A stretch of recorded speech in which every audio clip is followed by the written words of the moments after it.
Peggy is fighting COVID right now, and we wanted to give her love and appreciation and present her with the game ball. So we called her. Rick was gracious enough to call her, and she answered on the first ring like in Peggy fashion with plenty of energy and that oomph that she has. And we told her that she is going to a bowl now. We want to make sure she goes to the best possible bowl that she could possibly go to, and that means a lot to us. That really does. And she was so appreciative and thankful. But she means so much to this program, so we're glad that we could honor her in that realm. Now we just got to get a private plane to make sure she's comfortable on the way there. Yeah, we ain't putting Peggy on the regular plane, I promise you that. But I'm thankful that we were able to do that for her. Now let's go, right? Okay. Yeah, okay. Good. Hi, Coach. How you doing? Good. Nick Edwards, Hughes Sports Report. You mentioned Peggy. This fan base hasn't seen a bowl game since 2020, something that this program has been striving for. What does it mean to acquire that tonight, and what's in the future for this team? It's cute. It really is, because we really want that, but that's not all we're after. That's one of the hurdles that we're jumping over, that we're going over. That's a tremendous hurdle that we're happy, we're excited, but that's not the end goal for us. That's the beginning. That's the beginning. But we are thankful and appreciative that the hard work is going noticed. Tyler, go ahead. Hey, Coach. Tyler King with How the you Denver doing, Gazette. my man? I'm doing well, thank you. Just wanted to get your take on the end of the first half, how important that was. You guys get the stop, and then you Right. get the touchdown with 31 seconds left to take that 10-point lead going halftime. How nice was that to see your guys execute in that Well, moment? it was, and you're thinking about those type of things. You're thinking about the usage of your timeouts. You're thinking about scoring and knowing we're getting the ball back in the second half, and you double down on it. You get points, and you come back and you come out the first half and you score at second half and you score too. That's tremendous. We're excited with some of the things that we're doing. We really are. But some of the things we're still working, and we're still a work in progress. And we're happy about some things. We're happy about some of the players and what they're doing. I got to see the film to see what everyone truly did and clean up some of the mistakes we made, tremendous mistakes we made, because we shouldn't have let that game get that close. But we got the dub. That's what counts. Brian, go ahead. Hey, Coach. Brian Howell with the Bowl of the Daily Yes, sir. Camera. I have two questions for you. First off, how good was it to see Travis beat Travis again after a couple off weeks? Well, injured weeks. No, we never doubt Travis whatsoever. So him being himself is just what we expect. That's the only thing we expect. We don't expect to see anything else. And the second question is just him, but also the entire secondary. The way you guys shut down their passing game, and their receiver, Xavier Henderson's really good. But I think he had one catch tonight. Can you talk about the secondary? Yeah, but we got some good DBs too. I mean, that's not taking nothing away from them, but I think we have 3 to 4 corners that can start anywhere. So I'm really satisfied with that, and we're improving each week. But the front end complements the back end and vice versa. I think we're striving. We're making strides to be where we want to be and to do some of the things that we want to do. Go ahead, Jack. Hey, Coach. I'm Jack Carlo with Buffalo's Wire. Your thoughts on Shedeur? Had a more Shedeur-like night. I think 25 for 30, 300-plus yards. What was he last week? Yeah, it was pretty good, huh? Couple picks. That's not who he is. So, but tonight was one of those nights, and I mean, shoot, that's what we expect. He's so darn good that we don't give him the credit that he deserves for some of the things that he does. Coach, you started 15 of 15 school record. Wow. See, you don't even know that stuff because you're into the game and you're coaching. You don't even think about that kind of stuff. I remember, I think he did that one time in Jackson, that he was phenomenal like that. But wow.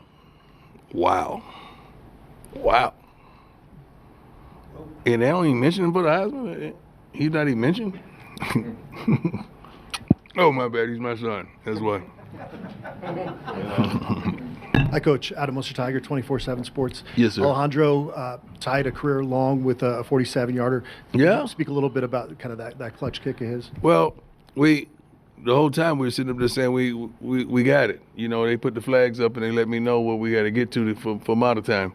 And we had it. You know, we was trying to steal a touchdown at the end because we knew they were going to be in cover one, and they end up dropping outside backer into one of the slant lanes that we wanted to hit a quick slant and try to house that thing. But we got what we wanted because we knew we had the three. Because Mod is clutch, man. Mod is so wonderful, and we don't care about how high it go through the uprights. We do not care, but it goes through the uprights. That's the thing that counts the most. And he's so consistent of a person. He's so consistent as an athlete and consistent as a teammate to his team. Rylan, go ahead. Rylan Scholes from Ralphie Report. You mentioned the run game earlier. Yes, Isaiah sir. Gustav had a great night tonight. Yes. 91 rushing yards, 22 attempts, 4.1 yards per carry. How important is his success to keeping this offense balanced and opening up the run game? Or the passing game? I'm not just gonna say his success. I think the running game success. Period. We got 3 to 4 capable backs that can do the doggone thing in that manner. So just running the football, period, takes a tremendous amount of pressure off the quarterback, off the line, and now we have a lot more balance, which I'm not going to say that wins games, but it sure does help the situation. It gives Pat more flexibility to call some things that he would normally call if we couldn't run the ball. But the line, they're taking initiative to, they getting sick of being talked about and saying that we can't run the football, and they did a phenomenal job tonight from the beginning to the end.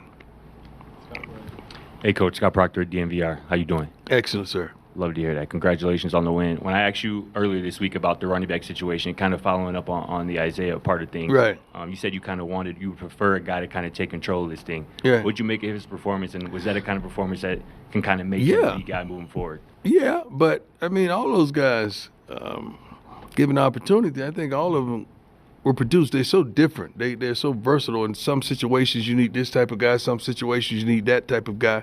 And it was his turn tonight, and he performed. All those guys are hungry. All those guys want to contribute. All those guys just want opportunity, and they all have gotten opportunity. And it was just his turn tonight, and he performed greatly.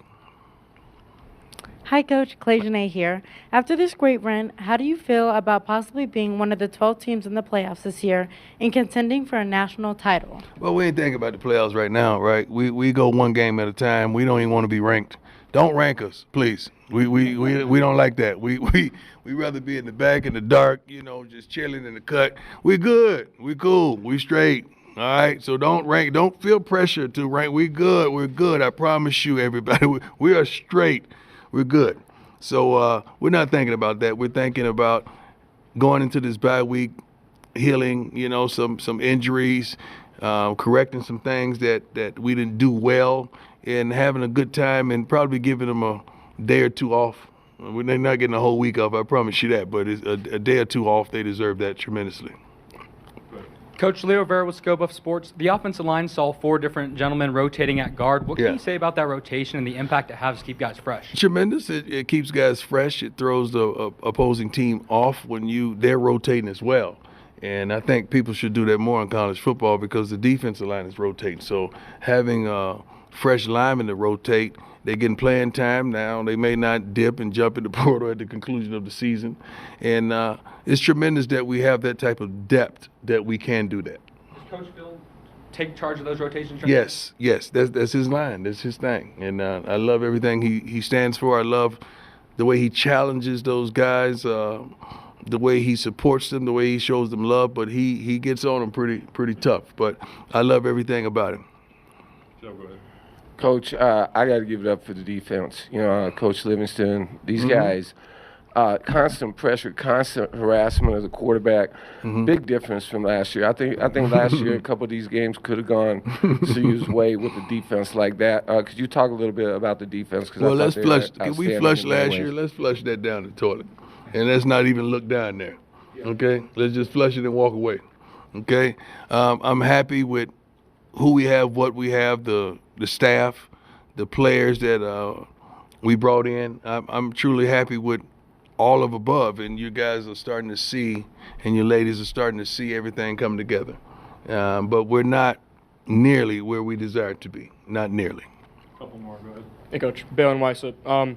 You finished with 180 yards after the catch tonight, which I think separates the offense. So how much do you stress that when you're coaching about making a play after the catch? It's not that we stress that. We have those type of athletes that are capable of that, and those are the type of young men that we go and seek out, and we want to sign them here because we know what they could do with the ball when it gets in their hands. Anybody can make the catch. Well, do you go to work with it after you make the catch. And those are the type of, I think, commitments that we've garnished from, I think, a couple guys up here this weekend.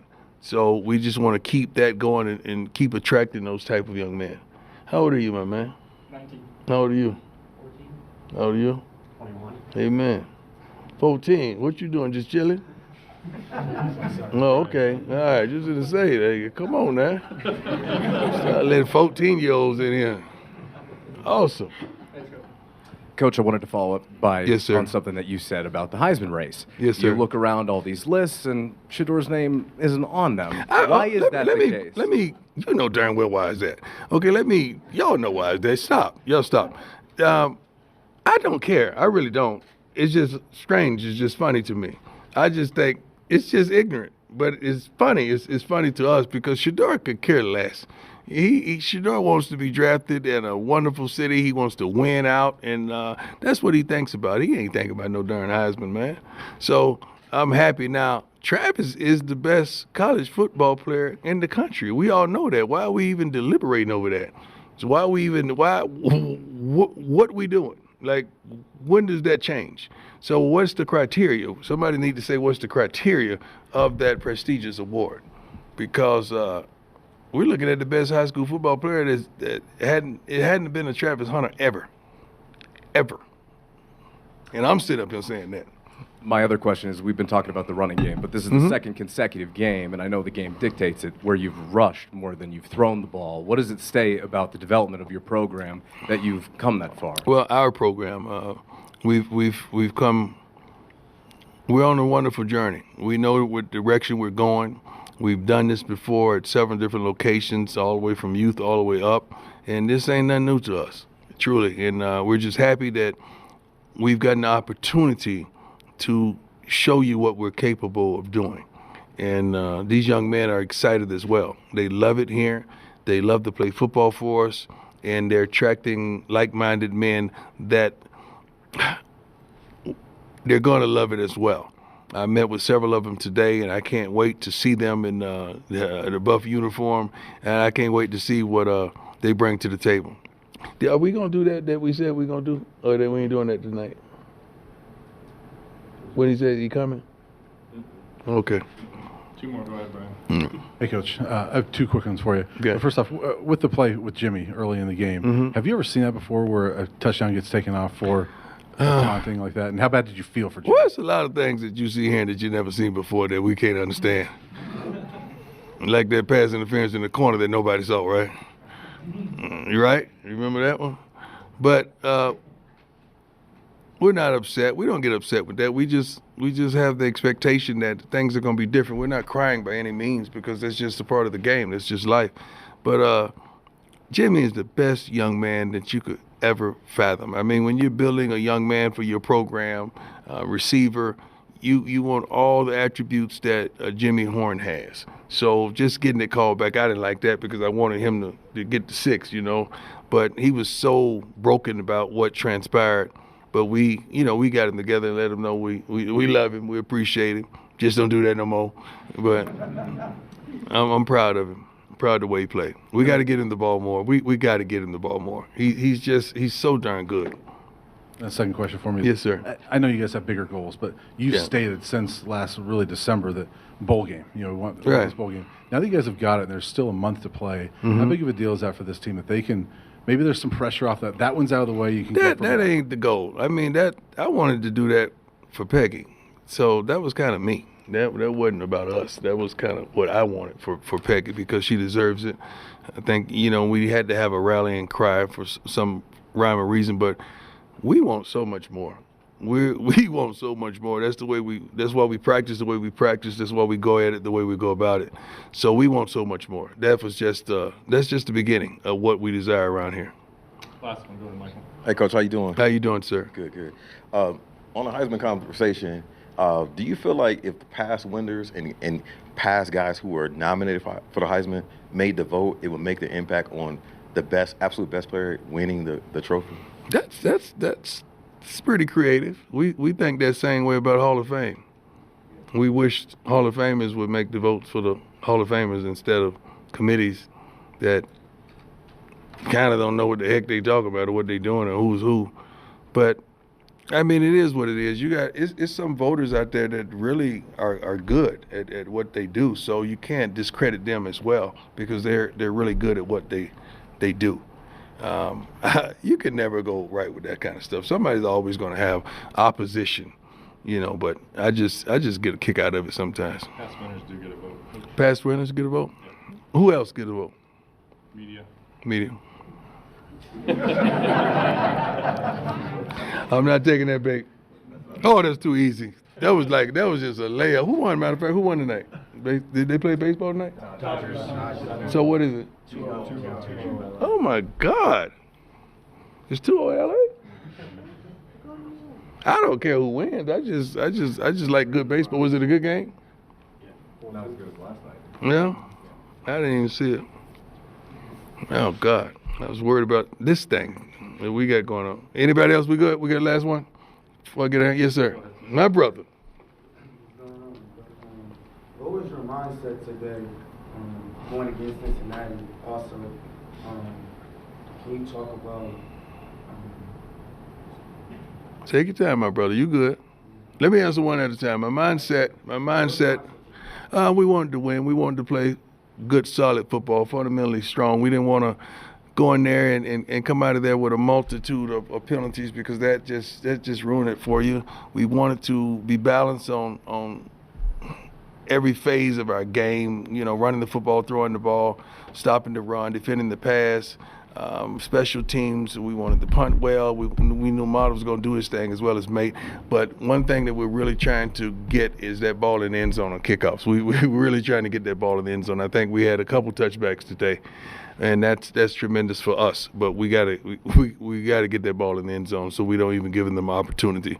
So that was the mindset. We really wanted to go out there, home game. We the best fan base ever. Matter of fact, let me say this: to whom it may concern, please don't throw bottles and things on the field. We're better than that. We're so much better than that. And the people that are doing that, you're better than that. And nobody deserves that. Somebody's going to get hit. Somebody's going to get hurt. Now you're going to jail and you're going to second guess that. Then they're going to throw you out of school and it's going to be all of that. And you don't want that. We're better than that. So let's not do that by any means. We're so much better than that as a university, as young men and women in the crowd. We are so better than that. So thank you for not doing that anymore. If you hearing this message, it's critical because we are so much better than that. Yes, sir. Lincoln Road, see you in the penalty. So you just brought up, having to speak to the fans directly to ask them to stop throwing the trash. Are you at all worried about the precedent that might have been set last week with Texas fans going forward? I don't give a damn about no Texas fans. They ain't got nothing to do with us. But are you worried about college football, the effects that might have had on No. What's good for them ain't good for us. We don't. Some things you just don't tolerate. We don't tolerate certain things here. We got one of the most beautiful campuses, the beautiful city. You barely ever see trash around here. I walk campus every day. I walked this morning. So this is so beautiful, and we just can't stoop to those type of lows because it may be the popular thing at the time. We're better than that. So that's why I'm trying to stabilize that we are so much better than that. I think we got the best fan base in the country. You guys are doing a wonderful and phenomenal job. And here's my son. I'm out. Thanks, Coach.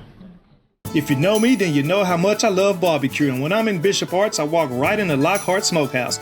You should come down to Lockhart Smokehouse and try some of their variety of meat smoked with Texas Post Oak. Smoky flavor that's not too overpowering. The family tradition Kretz Market sausage are mouth-watering just like the brisket, ribs, and chicken. Can't forget your classic sides with locations in Dallas Bishop Arts District, downtown Plano, Texas, Live in Arlington. Check us out at LockhartSmokehouse.com. About the start tonight, obviously you guys last week I think had touchdowns on 3 straight drives to start the game. This week 3 of 4, a field goal on the other. How important has that been for just the development of the offense for you guys to come out hot like you have and kind of build leads early in these games? Really, it gives confidence to the defense to help them play relentless, to help them play and just fly around and not anybody ever play nervous. So the mindset and the message was before we got out here, it was like let's get it done early. Let's do it. Let's not wait till halftime. Let's not have a drop off at any time. Let's stay focused. Let's do it and carry on the whole entire game. Hey, Shedeur. Taylor Sadusky, Sports Illustrated. When you go into a bye week, what is your game plan as a quarterback, just trying to reach? Get healthy. Yeah, that's the biggest game plan right now. Yeah. The bye week kind of came in a better week for me, honestly. A little banged up right now. And then I'm just real happy overall with the team and how, I was saying, the receivers and how they all assisted me and the O-line assisted me and coach this week. I recently had the flu. I was only able to practice, like one day, So it was tough out there getting the chemistry back with everybody because you lose weight, you lose strength, you lose a lot of things dealing with that. So I'm just thankful that, that the team we all was one and we all leaned on each other for help. Lincoln Roach, CU Independent. You rushed the ball 40 times tonight, right? More than you threw. How do you think your teammate Isaiah Gustav did tonight with how much he was able to push the ball forward? Oh, we got to win. Yeah, so that's the main thing. It's really when you play an odd team, odd as in like the front and stuff, you have to run the ball. It's one of those things. I read they're the third most drop 8 team in the country, so it's like, what do you expect? You have no choice but to run the ball because throwing situations is too iffy. They do a great job in disguising their coverages, whether in cover 3 cloud or they're in cover 3 or they're in man. So cover 4 hole. So it's a lot of things that they did pretty good. So we had to kind of like force their hand by pounding the rock, and that's what worked. Going in each game, we just go with what works. If running the ball a lot of times works, then we're just going to do that. Shedeur, it felt like everything was really crisp for you guys on offense. You, the running game, the offensive line, the receivers. Did you feel like everything kind of came together for you guys as a unit tonight? Well, no, it's definitely some throws we missed. There's some throws overall, some reads. It's some things, I could have done better personally. So we never feel great coming out of a win, knowing that we did everything we can, but we still missed out on some opportunities. So it's just watch the film during this bye week, watch the next opponent that we're going to play, and just get healthy. Shedeur, Trent Finnegan, Scobuff Sports. Last week, you and Hank weren't totally on the same page. What were your thoughts on how Hank played tonight and how he rebounded from that performance last week? Me and Hank have a funny relationship because I said, hey, bro, I threw 2 picks last week, bro. You can't feel worse than me, bro. Like, you can't. There's no way you can feel worse than me, bro. So it was funny that we was able to share that moment. And then Hank's a great guy. He's a great player. And in some situations, I'll say personally, I put him in by leaving him down there so long to where he anticipates getting off the ball. He anticipates a lot of things. So I blame that on myself, and that's why I communicate with him like, that's on me. I gotta make you more comfortable in those situations. And pretty much we did it. So at the time, we get into it for a quick little 3-4 seconds. Then when we get to the sideline and we talk about it, and we go back to normal. We go back to plan. Hey, Shedeur, I have 2 for you real quick. Sticking with offensive line, this is the second straight game that they've played well and kept you pretty clean. 1 sack each game. Do you feel like that group is coming together? That 1 sack is on me, but it's really on Trav, though. It's on Trav. It's on Trav. Yeah, so after that, then Trav, I had to talk to Trav a little bit like, come on, bro, don't jog right here. Right. But, yeah, that's on me. So they had a flawless game, I'll say, in pass pro, and they definitely, we'll see what happens this week for them. Do you see them coming together? Like that group, that's 2 games in a row they've done that. Yeah. So what you saying? This was supposed to be the bad week? No, I'm saying, well, the pattern has been that. Yeah, the pattern has been that. Right. We noticed that too. Right. We definitely talked about that in the team meeting. Dad always says something. And like, look, this can't be the week where the pattern got to change this week. So then everybody took that, and it's real competitive in there. It's real fun. That everybody's rotating, everybody's playing, and it keeps everybody on edge and keeping that dog in them. So it's real funny though. But we had to make sure we broke the pattern this week. Not me. Yeah. But one other question for you is, I know you guys have bigger goals, but bowl eligibility. This program and these fans have not seen that a whole lot in the last 17 years. This is only the 3rd time.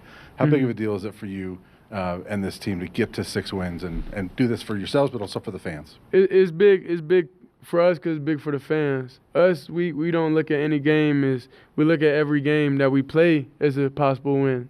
So we don't go into the season or looking at the schedule like, oh, we're only going to win 6 games. You know, like that's not what happens. So the fact that we do it, it just that we did it, it just trust our process that we're using. And we're not even hitting our peak, nowhere close. We still got a lot of things we got to clean up. We still got a lot of things offensively we got to excel more at. So it's just a great thing. It's just a great badge of honor for now. But we got bigger aspirations. Hi, Shedeur. Clayjanae here. I just wanted to ask you, how do you plan to build on this victory for the rest of the season? Each win definitely gives us a confidence boost going into the bye week. We got to practice a lot. And I talked to Dad about that. We had to practice a lot over the bye week. But it's really it really helps everybody mentally, I would say. You put in a lot of hard work day in and day out, and you got to get the results, you know, that you put in. So we all studied. We all spent time after time talking through all these different scenarios. If they come out, do this, then we finally get out there, and it's everything that we want and everything that we've seen overall. So then it's real exciting. So next week, go study the opponent, study who we're going to play, look at the past 6 games. How many games we play? 4 more. 8. So look at the past 8 games and just see what we could have done better and see any patterns that we have, switch up everything, and just be ready for the next game. Hey, Shedeur. You started the game 15 for 15, which set a school record. So what was working for you? What did you like seeing from that defense in the first half? It was really Dad talking to me on the sideline saying, Dad talked to me pregame when we walked down. It was like, just how many completions? And that's what we focus on, just completing the ball. You know, we don't focus on really making bad throws. Like, everything has to be crisp and really precise. So that's the expectation, and that's what we live by. So some games when we get out of that, you know, it's kind of like we got to get back to our basics, get back to what we're doing good. Last one, go ahead, Michael. How you doing, Shedeur? What's up? Good. How you feeling? A little banged up. Okay. But we won, so it making it feel a little better. For sure. All right, so you rated as the top quarterback to come off the board in the draft. Mm-hmm. You got to tell me, like, not being in the Heisman conversation, you can't give me the cliche answer. How does it make you feel realistically? It's a lot. It's a lot of feelings that go into that. But I feel like if it's out of us, you got to think. They're not going to give 2 players on the same team. You get what I'm saying? Me and Trav. Just deal with it's not going to happen like that, you know? So it is what it is. I don't really look too deep into that. I just want Travis to win, of course, and that will be almost like I won because I threw the ball. So when Travis, he is the best player in college football, hands down, and I'm excited for him to win it. And that'll just make my day right there. That's it. Like whenever he was for the NCAA game, like just seeing him on there, knowing the sacrifice that he took, you know, to make all this happen, come to HBCU, come here, and you know, no matter how much money he was offered and all the crazy type of stuff I heard that he told me, I'm like, yeah, bro, you're a good friend, bro. You're a good brother. Yeah, so I'm just excited for him. Everything he could get all the accolades and everything. That's fine because he deserves it. Definitely.